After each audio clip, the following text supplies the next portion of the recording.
Wesh l'équipe, je m'appelle Crypto, je suis diplômé en sciences politiques. J'ai une licence à cette heure-ci et je me suis toujours dit que le savoir c'est fait pour être partagé.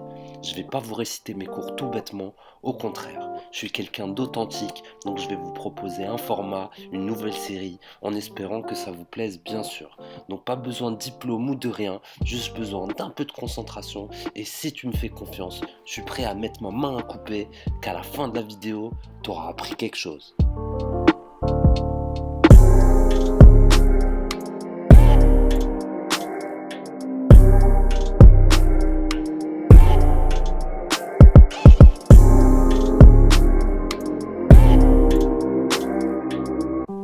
Donc les gars, pour la première vidéo, c'est un truc qui me concerne, c'est l'histoire de l'ensemble régional duquel je suis originaire. Donc moi je suis maghrébin et on va voir l'histoire du Maghreb en plusieurs vidéos, plusieurs épisodes. Donc le premier truc qu'on va apprendre c'est qu'est-ce qu'un ensemble régional.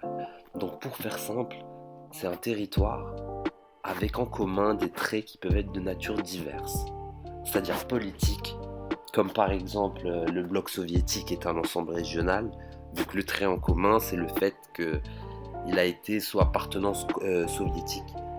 Religieux, comme par exemple on dit que le monde arabo-islamique est un ensemble régional parce qu'il a en commun le fait islamique, voilà. Culturel, ou tous à la fois encore. Donc c'est quelque chose au-dessus de la nation. On parle d'ensemble macro-régional, macro voulant englober, en opposition à un micro qui cherche le détail. Donc en règle générale, on parle de plusieurs ensembles régionaux dans le monde. 8 sont proposés généralement. Donc à mon humble avis, certains regroupements que je viens de citer sont caduques pour certaines interprétations ou compréhensions.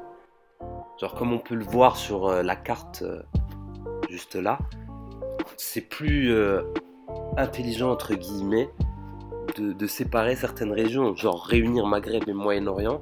Je veux dire, il y a des choses en commun, mais pas mal de différences aussi. C'est pareil pour l'Amérique centrale et l'Amérique du Sud. C'est plus judicieux de les séparer.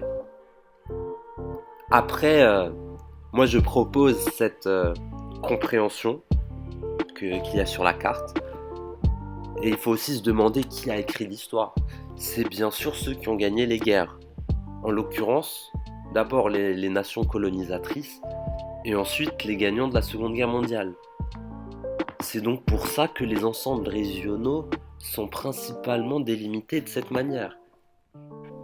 Donc revenons à notre sujet. Moi je vais vous parler du Maghreb. Le Maghreb c'est quoi? Déjà Maghreb ça vient de l'arabe. Ça veut dire Occident, en référence au Gharb qui veut dire l'Ouest en arabe. Pourquoi cette appellation? Cette appellation a été donnée par les conquérants arabes qui se dirigeaient simplement vers l'ouest. Et une fois arrivés au point le plus occidental, c'est-à-dire le Maroc et le Maghreb, ils ont appelé cette région du monde le Maghreb. Maintenant qu'on connaît l'origine du mot, on peut s'attaquer au vif du sujet. Alors il faut bien assimiler que le Maghreb est sujet à la civilisation humaine depuis l'aube de l'humanité. Néanmoins, il y a beaucoup de débats sur le sujet. Certains chercheurs soulignent que les Maghrébins, d'origine berbère, sont une population blanche qui ne peut être que d'origine indo-européenne. Néanmoins, cela est logiquement faux. Je vais me permettre d'annoncer que les berbères sont originellement africains. Et vous savez, il y a des chercheurs qui sont d'accord avec moi. Alors, premièrement, il faut bien savoir que au Maroc et en Algérie, il y a un patrimoine de plus de 300 000 années et c'est un patrimoine d'industrie lithique. C'est quoi l'industrie lithique? C'est les traces des outils. Donc depuis le paléolithique, il y a eu un homme dans cette région qui a construit des outils. Ça c'est le paléolithique inférieur et moyen, c'est-à-dire entre moins 500 000 et moins 40 000 avant Jésus-Christ. Après, quand on passe au paléolithique supérieur, on voit que les mêmes outils de ces gens, qui sont présents depuis au moins 300 000 ans, sont partout, de la côte atlantique de l'actuel Maroc jusqu'à la Tunisie. On parle donc d'ibéro-mauriciens. Pourquoi ibéro-mauriciens? Ibéro car une partie de ces outils était présente aussi sur la péninsule ibérique. et mauricien pour représenter le Maghreb à travers l'appellation Maure. Pourquoi cette appellation? On revient à ce que j'ai dit un petit peu plus tôt. Notre histoire n'a pas été écrite par nous-mêmes, et les derniers qui ont écrit l'histoire, il y a quelques siècles en arrière, l'ont formulée à leur manière.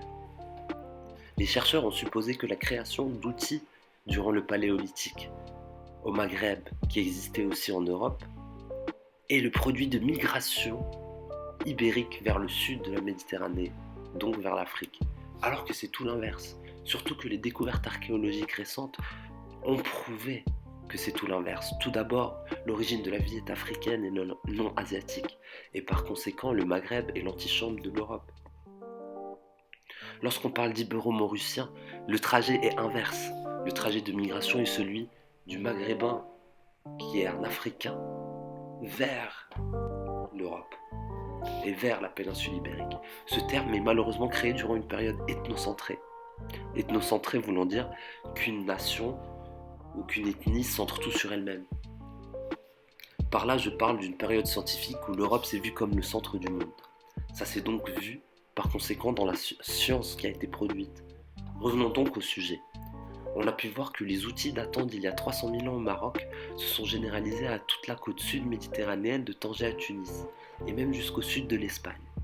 De plus, certaines études récentes sur la génétique prouvent qu'entre 25 et 50% de la population maghrébine partage dans son patrimoine génétique maghrébin ce qu'on peut appeler un gène ibéro-mauricien. Et ça, ce sont des découvertes de 2018. Pourquoi je vous souligne tout ça? Parce que c'est très important de comprendre que la science est en perpétuel mouvement, et surtout comprendre que notre histoire à nous devrions commencer par l'étudier, l'enseigner et la rechercher. Figurez-vous qu'avant cette découverte, l'hypothèse principale stipulait que les Maghrébins, ainsi que les Éthiopiens, étaient originaires du Proche-Orient, et cela depuis la préhistoire. Aujourd'hui, les preuves ont été apportées, et il est important de comprendre que l'ensemble régional maghrébin existe depuis la préhistoire, contrairement à ce que beaucoup de chercheurs peuvent dire. Avançons. Ces ibéro-mauriciens restent dans la région et finissent par se sédentariser. L'art apparaît, l'agriculture aussi. À cette époque, il faut bien imaginer à quoi ressemblait le Maghreb. Tout d'abord, c'est une grande savane. Il y a beaucoup d'animaux sauvages, beaucoup d'altitude. Pour définir l'ibéro-mauricien, on parle aussi de Mechta Afalou, parce qu'en 1912, un fossile a été trouvé en Algérie à Mechta Afalou. Je préfère déjà ce nom à ibéro-mauricien. En anglais, l'appellation aussi, je trouve, respecte beaucoup l'histoire. On définit Mechta Afalou par le terme paléo-berbère. Je vous propose de regarder ces modélisations. Bref, les années passent. Avec la sédentarisation, l'évolution, mais aussi les migrations, le maghrébin préhistorique évolue. Mechta Afalou, ou ibéro-mauricien, disparaît petit à petit et laisse place aux populations qu'on dit caspiennes. Caspienne en référence à la ville de Gafsa en actuelle Tunisie.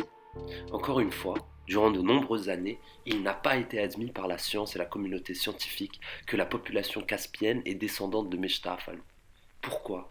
Parce que cette population, contrairement à Mechta Afalou, est un Homo sapiens moderne. Les chercheurs ont prétendu que cette population était celle des migrations massives venant d'Europe ou d'Asie. Néanmoins, comme j'ai pu le préciser, de nombreuses recherches récentes ont radicalement détruit les précédentes. Aujourd'hui, il est clairement admis que les populations dites caspiennes sont les descendantes de Mechta Afalou, qui lui-même est d'origine africaine. La culture caspienne s'étend exactement de la même manière que l'ibéro-mauricienne sur la même région, le Petit Maghreb, c'est-à-dire Maroc, Algérie, Tunisie. Donc durant cette période, s'étendant de moins 10 000 à moins 6 000, l'art commence à naître, la religion aussi, l'agriculture et la chasse se développent. Les Maghrébins prient leur mort, cultivent la terre et chassent le lièvre. L'escargot est un plat apprécié, ce qui est très marrant de savoir. Boubouche, comme on dit chez moi, sûrement le premier plat régional du Maghreb, bien avant le couscous. On parlera du couscous un petit peu plus tard, vu que lui aussi est un plat très ancien et lié étroitement à cette région du monde. Et voilà tout l'équipe, vous savez tout maintenant sur la préhistoire du Maghreb. Si vous avez des questions sur les sources ou sur quoi que ce soit, n'hésitez pas à m'envoyer un message, je réponds avec grand plaisir. C'est ma première vidéo, il y a plein d'autres vidéos qui vont arriver sur plein d'autres sujets. Ça c'est le premier, j'ai préféré que le premier soit très personnel et je vais finir cette série sur le Maghreb qui m'est très personnel et ensuite on passe à plein d'autres choses les amis. Donc si t'as kiffé la vidéo, j'ai besoin de ton soutien, un petit pouce bleu et voilà.